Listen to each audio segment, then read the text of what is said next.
So, what are the United States and Iran up to again? Trump claims that the memorandum with Iran has been largely negotiated.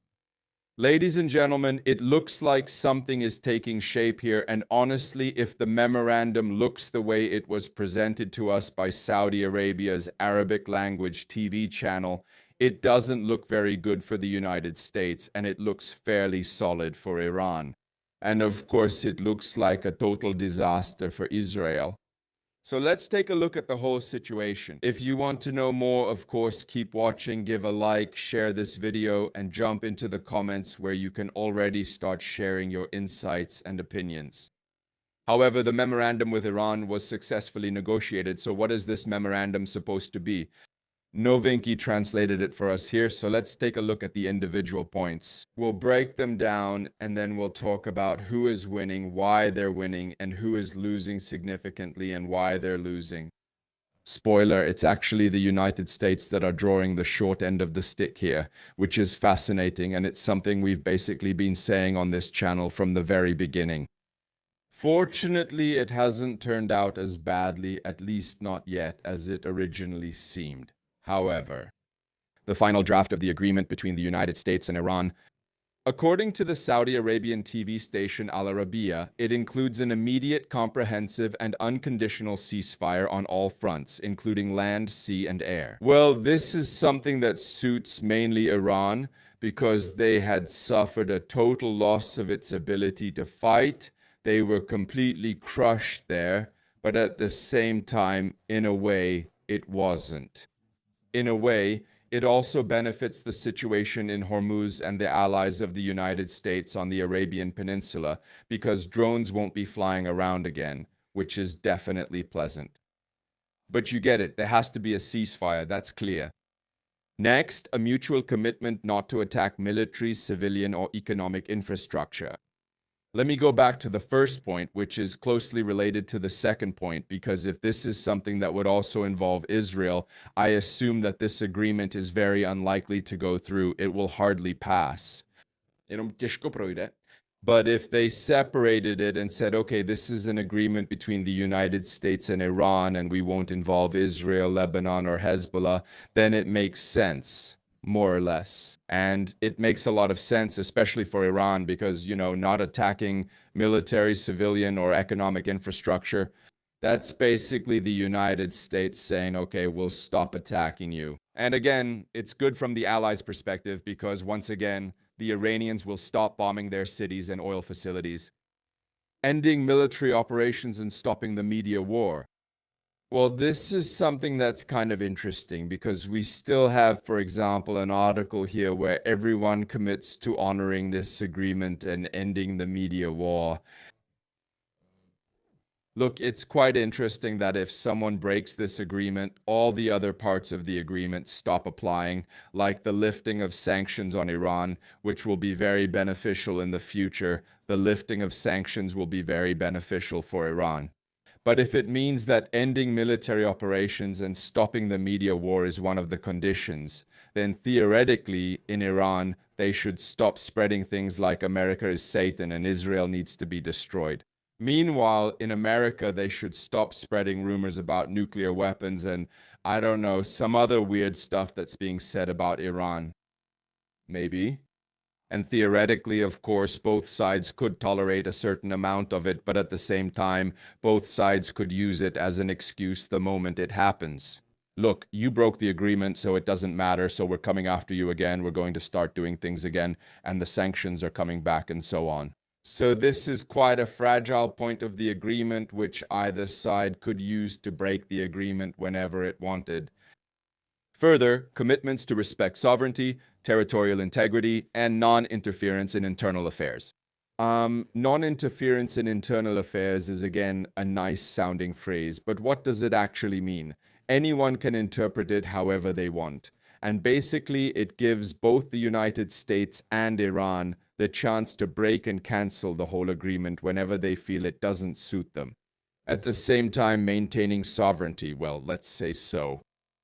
Next, guaranteeing free navigation in the Arabian Gulf, the Strait of Hormuz, and the Gulf of Oman.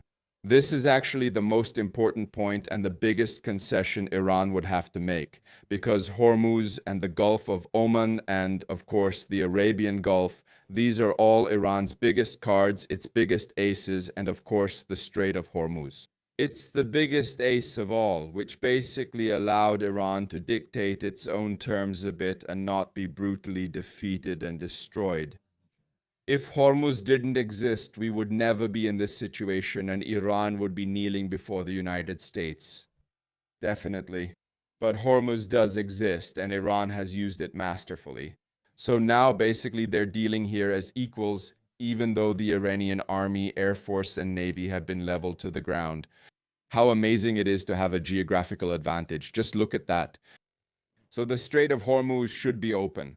This is, of course, something that is closely related to the previous points because, as I said, if Iran doesn't like something that's happening, they can say, you violated commitment number 3 or commitment number 2 because you put out some propaganda against Iran. So that means it's a media war, which means we're coming at you and we're going back to Hormuz, right? Clear? It's also important to remember that closing the Strait of Hormuz is something Iran can't do forever because America responds to that with an American blockade, which actually justifies the Americans in blocking Iranian ships. And at that point, Iranian exports to the world can stall, which means Iran's oil storage fills up, they can't export, and they might have to stop production, which would significantly damage Iran's oil industry. So clearly the Hormuz card is a strong card. It definitely shook things up and it definitely pushed us into a corner. But at the same time, it's important to realize that even the Hormuz card can't be played by Iran forever, endlessly, or for an extremely long time. However, it's a card they can always threaten with. So it's good to keep this in mind. And Iran knows it. Iran knows it and has already tested it.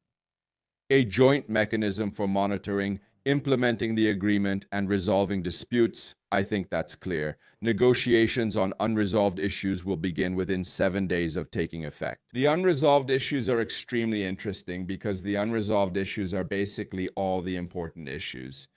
Questions like what to do with the nuclear program and nuclear fuel in Iran. Was it taken away? Was it not taken away? Iran so far is not showing any effort to say that it should be taken away. So far, they are not showing complete willingness. Other unresolved questions. What about Hamas? What about Hezbollah? What about the war between Israel and Hezbollah? All of these are the unresolved questions that are supposed to be postponed by this agreement in some way. And mainly it's about reopening the Strait of Hormuz, stopping the bombing of Iran, and restoring some kind of trade, right? And about the future negotiations, that's also pretty funny, right? Because those negotiations in the future can start in 7 days, but they can go on for a long time, like a really long time. So Iran will keep saying, look, we have nuclear fuel, nuclear weapons. We're not going to discuss it. This is ours if you want. Attack again. We'll close the Strait of Hormuz again. And you know what? We're not giving up our nuclear program until Israel stops shooting at Hamas and stops shooting at Hezbollah. So this will be another round of negotiations, another wave. Negotiations. And again, we need to realize that we care more about keeping the Strait of Hormuz open than Iran does. That's the first point. But at the same time, we care more about keeping the Strait of Hormuz open than Iran cares about Hezbollah being safe. So if Iran says, look, you're still shooting at Hezbollah, the Israelis are shooting at Hezbollah, we have nuclear fuel, we're not going to give it up, and we want you to stop shooting at Hezbollah, Israelis, and then we'll consider giving up our nuclear fuel, or maybe agree that we won't have nuclear weapons. Don't want to? Fine, we're closing the Strait of Hormuz. So in this regard, in those further negotiations, those unresolved points, we're at a disadvantage, because even though it might seem like we're somehow outsmarting Iran, like, they'll open Hormuz for us, and then Hormuz, we actually don't care. And together with Israel, we can just shoot at whoever we want here. Well, that's not going to be true, right? That's not going to be true because then Iran will be able to threaten to close Hormuz again and break the agreement if Israel doesn't listen. And of course, they'll also have the leverage of nuclear fuel and say, well, you said we'd deal with that outside of this agreement, so now we're dealing with it, so let's deal with it. And if you don't want to deal with it, okay, you can pay 0.520 again next year. Sure. Well, we've already emptied our warehouses, so this is really a situation where we can't decide, and we shouldn't pretend that it's something that's clearly good for us. Not at all. Iran also has some pretty good cards to play. So, the gradual lifting of American sanctions in exchange for Iran's commitment to comply with the terms of the agreement. This lifting of sanctions is probably Iran's biggest triumph. Of course, the lifting of sanctions is conditional on the agreement being upheld, but it's not conditional on future agreements about the removal of nuclear fuel or tolerance of Israeli military actions. Yeah, it's more that the sanctions are conditional on Iran negotiating about these things. And as I said, if they negotiate, then theoretically the sanctions should be lifted, and the negotiations could take a very long time. So in this regard, if some of the sanctions are lifted, then based on those lifted sanctions, Iran can very quickly start rebuilding its country again. The Revolutionary Guards, who are currently in power there, after this memorandum, which has been largely negotiated, comes into effect and the sanctions are lifted, the Revolutionary Guards will be able to say, look, basically we have won because the United States did not conquer us, did not defeat us. We are still in power here. At the same time, we haven't canceled the nuclear program yet. It will still be discussed. So basically, we have won. And secondly, the sanctions are being lifted, which is another huge victory. And thirdly, with the sanctions lifted, business is starting up and money is flowing into Iran. So, dear Iranians, you will be much better off, and we, as the Revolutionary Guards, are telling you that you will be even better off than you were under Khamenei when the sanctions were brutal. So basically, with this, the Revolutionary Guards will brutally strengthen their power because not only will they have the legitimacy of someone who stood up to the United States, not only will they be able to act like they didn't kneel, but at the same time, they will have practical ways to improve people's lives, and this will basically lead to them consolidating and defending their position. Therefore, this will also suppress any potential protests by itself, which is very advantageous for Iran and especially for the Iranian leadership. And of course, agreement with international law and the UN Charter. So this is one point that has to be there, but I would say that if the Iranian regime starts shooting some anti-regime dissidents again, which is a violation of rights and so on, no one will really push it too hard because they won't want to restart the war. So in the end, all things considered, when we look at it from a greater distance, Iran in the long run is isolated, politically weakened. Hezbollah and Hamas are shattered. But from an even longer term perspective, as we've said, there's the consolidation of their position, enrichment thanks to the lifting of sanctions, the knowledge that they defended themselves against the United States, the awareness that Hormuz exists, all these things, and of course, buying time for further armament for improving the quality of the country. And yes, maybe in the future, there could be a theoretical improvement in relations with neighbors because there will be this big card that it wasn't Iran who started the war, it was the United States who started the war. So they'll be able to use these arguments like, well, we didn't shoot at you because of you, we shot because of the United States. You know, we basically won, or at least we weren't defeated, so do you want them as allies? Yeah, they'll be able to use this talk and these arguments against or towards the Arab countries, and they'll be able to say, look, maybe it would be good to start dealing with us again. We actually didn't do anything wrong. We were just defending ourselves, and we managed to defend ourselves. So let's do it, brothers. Let's do it, brothers. Of course, the relationships there will never be completely perfect. Of course, they'll never be friends. They'll never really be brothers because there are different branches of Islam. Persians aren't Arabs and so on and so on. But based on this agreement and the outcome of the war, Iran could simply achieve something it doesn't have now. Some kind of diplomatic recognition, some kind of political recognition, even from its allies or not allies, its opponents, its neighbors, especially its neighbors in the region. Yeah, so that's something Iran can achieve. At the same time, it's going to go through a huge reassessment because it will be getting richer thanks to the lifting of sanctions. It will be able to rebuild its army, its economy, and the Revolutionary Guards will theoretically be able to approach defense a bit differently. They'll invest more in drones. They'll think about whether they want to support Hezbollah or not, whether they want to build up their air force or not, or instead maybe they'll focus on building some terrorist cells somewhere or whatever it is they're going to do. They'll think all this through, evaluate the whole situation, how it went, and actually they'll be able to start fresh from scratch.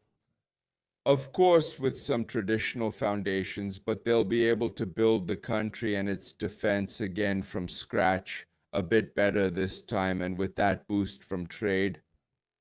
So in the long run, personally, it seems to me that Iran is coming out of this war as well as it possibly could. In the end, more of a winner than someone who was significantly defeated. The current diplomatic downturn can be improved very quickly. It can be reversed very quickly, especially in the Arab world, where the boundaries between enmity and friendship are so gray, so loose, so overlapping, and you never really know. When it comes to Israel, it will be a brutal defeat. Since the Iranian regime remains, the nuclear program is still under negotiation, and there's no guarantee it will be eliminated.